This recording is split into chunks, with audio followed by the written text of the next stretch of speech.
नमस्कार मित्रों, मैं आचार्य उमाशंकर जोशी आप सभी का स्वागत करता हूं अपने YouTube चैनल पर। मित्रों, संस्कृत व्याकरण शिक्षण के अंतर्गत हम लोग पारिभाषिक शब्दों की चर्चा कर रहे थे, जिसके अंतर्गत पिछले वीडियो में हम लोगों ने उपदेश किसे कहते हैं, आगम किसे कहते हैं, आदेश किसे कहते हैं, इनकी चर्चा कर इसको बहुत अच्छे से समझा। मित्रों, अब हम पारिभाषिक शब्दों के अंतर्गत ही कुछ अन्य बिंदुओं की चर्चा करने वाले हैं। उनमें सबसे पहला जो बिंदु है हमारे पास में वो है मित्रों कौन सा? लोप। लोप किसे कहते हैं, लोप होता क्या है और लोप किस तरीके से कार्य करता है? तो मित्रों, जब भी कोई संस्कृत व्याकरण की प्रक्रिया या किसी भी व्याकरण भाषा के अंतर्गत जो प्रक्रियाएं हैं उसके अंतर्गत लोप बहुत महत्वपूर्ण होता है। संधि में वर्णों का लोप होता है, प्रत्यय के अंतर्गत वर्णों का लोप होता है। तो जब भी हम कोई व्याकरणिक प्रक्रिया करते हैं तो वहाँ पर इस लोप का बहुत अधिक प्रयोग होता है। तो आइए हम समझने का प्रयास करते हैं कि आखिर ये लोप होता है क्या और किस तरीके से कार्य करता है, कहते किसे हैं कि लोप किस तरीके से प्रयुक्त होता है। मित्रों, लोप को दर्शाने के लिए पाणिनि महोदय ने हमें एक नियम या सूत्र दिया, जिसे हम किसके नाम से जानते हैं? अदर्शनम लोपय के नाम से जानते हैं। मित्रों, अदर्शनम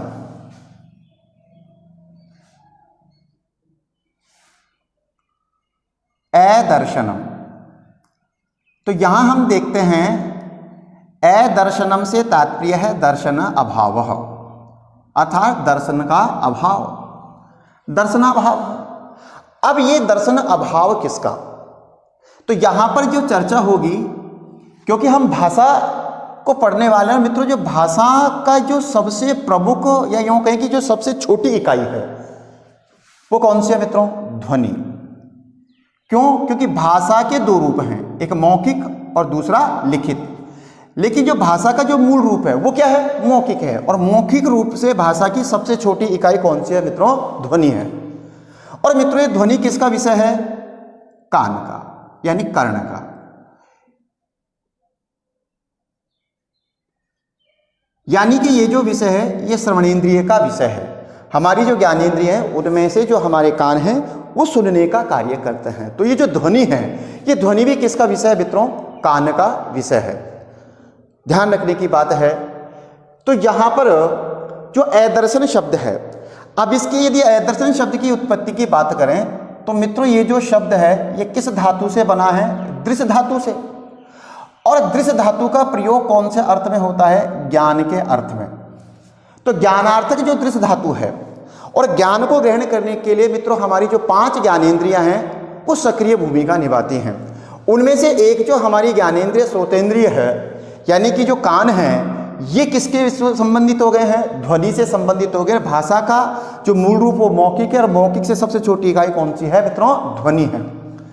तो यहां पर जो दर्शन अभाव होगा वो दर्शन अभाव किसका होगा? उच्चारण अभाव। हाँ या ना? हम ऐसा कह सकते हैं कि ये जो दर्शन अभाव है, इस दर्शन अभाव से ही तात्पर्य क्या हो गया है? उच्चारण अभाव हो गया है। और ये उच्चारण अभाव मित्रों किसका होगा? वर्ण या वर्ण समुदाय का। तो हम कह सकते हैं कि यहां दर्शनाभाव से तात्पर्य है वर्ण समुदायस्य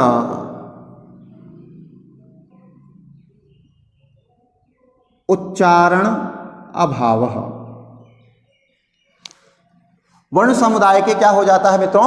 उच्चारण का अभाव हो जाता है। इसलिए इस ये जो दर्शन अभाव है, इस दर्शन अभाव का ही मतलब क्या हो गया मित्रों? उच्चारण का अभाव। उच्चारण का अभाव का मतलब होता है मित्रों न सुना जाना। यानी कि जिस वर्ण को सुना नहीं जाए उस वर्ण की ही कौन सी संज्ञा होती है मित्रों? लोप संज्ञा होती है।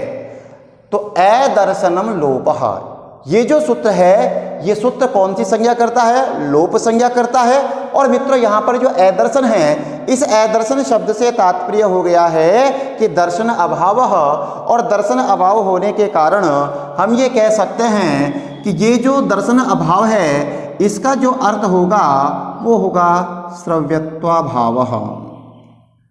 तो अगर आपसे परीक्षाओं में प्रश्न पूछा जाए कि अदर्शनम पदस्य को अर्थः, तो अदर्शन का अर्थ क्या होगा? उच्चारण अभाव। उच्चारण अभाव किसका होगा? वर्ण समुदाय से। तो यहाँ पर आपको अगर सीधा प्रश्न पूछे दर्शन अभाव से तात्पर्य क्या है, तो हम कहेंगे सुनने का क्या हो जाए? अभाव हो जाए। अर्थात जिस वर्ण को नहीं सुना जाता है उस वर्ण की ही कौन सी संज्ञा होती है मित्रों? लोप संज्ञा होती है। आशा है आपको ये लोप संज्ञा अच्छे से समझ में आई होगी। अगर आपको सही ढंग से समझ में आ गई है तो आप इसको अपने नोटबुक में लिख लें, और यदि आपका कोई प्रश्न हो तो आप मुझे कमेंट्स बॉक्स में कमेंट्स कराएं।